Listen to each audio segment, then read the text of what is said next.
I always thought the Day of the Dead was a bunch of ridiculous mumbo-jumbo. When I arrived in Mexico, the streets were swarming with people dressed in vibrant costumes, their faces painted like skulls. They danced and sang, celebrating the spirits of their ancestors. I couldn't help but smirk at their theatrics. To me, it was all just an excuse for a grand spectacle, a colorful show put on for the tourists. My friends and I, all of us loud Americans seeking thrills in a foreign land, joked about the weird traditions as we barged through the crowds. We downed enough tequila to fuel our laughter and encouraged our disregard for the local customs. As the sun dipped below the horizon, casting long shadows over the cobblestone streets, I found myself separating from the group, enticed by the allure of the unknown. I wanted to see what lay beyond the surface of this exotic holiday. The mountains, threatening and mysterious, motioned me with a haunting whisper. Ignoring the warnings of the locals, I set out alone, my steps echoing in the silence of the advancing darkness. The trees loomed like shadowy giants, their twisted branches reaching out as if to bar my path. Yet, fueled by a toxic mix of bravado and curiosity, I pressed on, deeper into the unknown. It wasn't long before I stumbled upon a weather-beaten hut, its straw roof sagging with age. A figure, covered in torn robes and painted with strange symbols, popped from the shadows. Her eyes seemed to glow with a ghostly light, and her voice, when she spoke, carried a weight of ancient force. She accused me of mocking their sacred traditions, her voice laced with a deep-seated fury that sent a chill down my spine.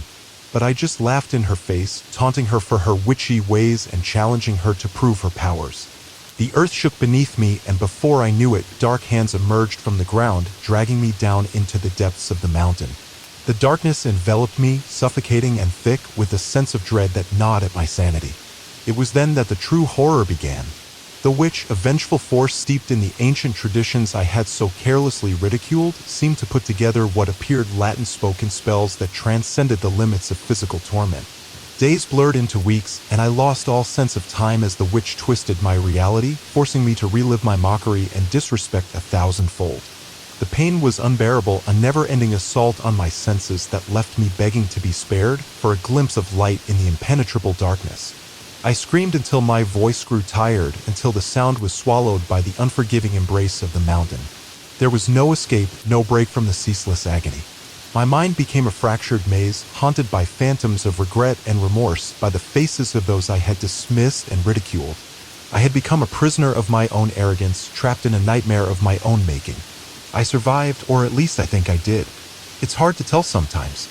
The memories of that nightmarish ordeal in the Mexican mountains haunt me still, like lingering shadows that refuse to disappear by the light of day. My mind, once sharp and confident, now feels like a shattered mirror, reflecting fractured images of an experience I can't quite get hold of. I returned to my old life, or what was left of it. But it wasn't the same. Every day was a struggle, a relentless battle against the doubts and uncertainties that gnawed at the edges of my consciousness. The laughter and carefree banter with my friends felt hollow, as if I were watching my life unfold from a distance, disconnected from the reality I once knew. The doctors said it was PTSD, a result of the trauma I had endured. They spoke of therapy and medication, of finding ways to cope with the demons that now wandered the corridors of my mind. But how could I explain the visions that still plagued my dreams, the echoes of that witch's curses that repeated through the silence of the night? I often found myself staring into the mirror, searching for an image of the person I used to be. But all I saw was a stranger, haunted by the uncertainty of what was real and what was merely a trick of the mind. Was it all just a hallucination, a manifestation of my own guilt and fear? Or had I truly ventured into the realm of the supernatural only to return as a mere shadow of my former self?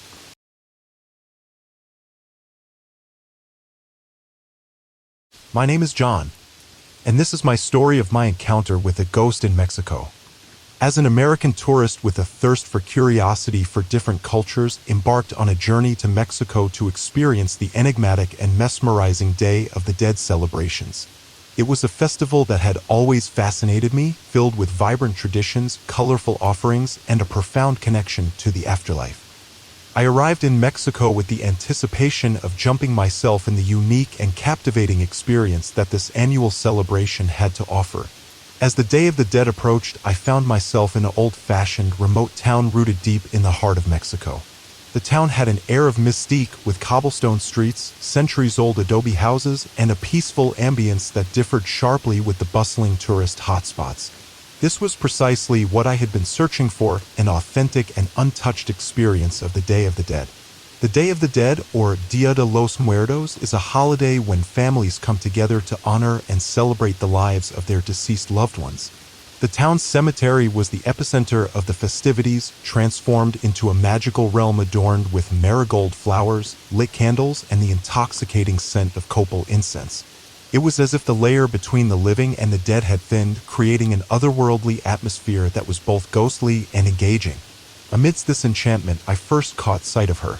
Maria, a striking young woman with long black hair and beautiful brown eyes, stood alone at a grave adorned with photographs, mementos, and a beautiful array of marigold petals. She pulled me in like a magnetic charm that drew me in like a moth to a flame. Feeling both hypnotized and curious, I approached Maria. She welcomed my presence with a warm and genuine smile. In broken Spanish, I introduced myself and began a conversation that would change the course of my life. Maria's eyes sparkled with a mixture of sadness and joy as she shared the story of her family's tradition. They had come to this very cemetery every year to honor their ancestors and keep their memory alive. Maria's voice was as beautiful as the songs of the mariachis that filled the air. We talked for hours, sharing our stories, our dreams, and our hopes. She revealed her deepest emotions, the pain of loss, and the bittersweet connection she felt to her ancestors during this sacred time. As the night progressed, Maria invited me to join her family in their celebration, and I accepted without hesitation. The hours that followed were a mix of music, laughter, and heartfelt remembrance. Maria's family, without any introduction, welcomed me in as one of their own, sharing their stories and inviting me to join in the traditions. I gladly joined in the joyful singing, indulgent on the delicious Mexican dishes being served, and the lighting of candles to guide the souls of the departed back to the realm of the living. Underneath the starlit sky, Maria and I continued to talk, finding a connection that went beyond words. It was as if we had known each other for a lifetime, and the magic of the Day of the Dead only intensified our bond. As the night drew to a close and the first rays of dawn touched the horizon, Maria and I exchanged contact information, promising to meet again soon. The following day, I couldn't contain my excitement as I reached out to Maria. However, the response I received was not from her. It was a message from her mother written with a trembling hand and filled with grief. She explained that her beloved daughter, Maria, had passed away 5 years ago. My heart sank and confusion washed over me. It felt like the ground had shifted beneath my feet. I returned to the cemetery, hoping to find answers or some form of closure. To my surprise, the grave where I had met Maria was still there, decorated with the same photographs, offerings, and marigold petals. It was a chilling realization I had spent an entire night with a woman who was no longer among the living. Haunted by the memory of that unforgettable night, I couldn't escape the sense of a connection that trespassed the realms of the living and the dead. It was a love that defied conventional understanding, one that left me forever marked by the bittersweet memories of Maria and the captivating Day of the Dead celebration that had changed my life in ways I could never have imagined. As I left the small Mexican town, the echoes of that fateful night and the mystical connection I had shared with Maria would forever remain in my heart and mind, serving as a reminder that the boundaries between life and death can sometimes blur in the most inexplicable and haunting ways.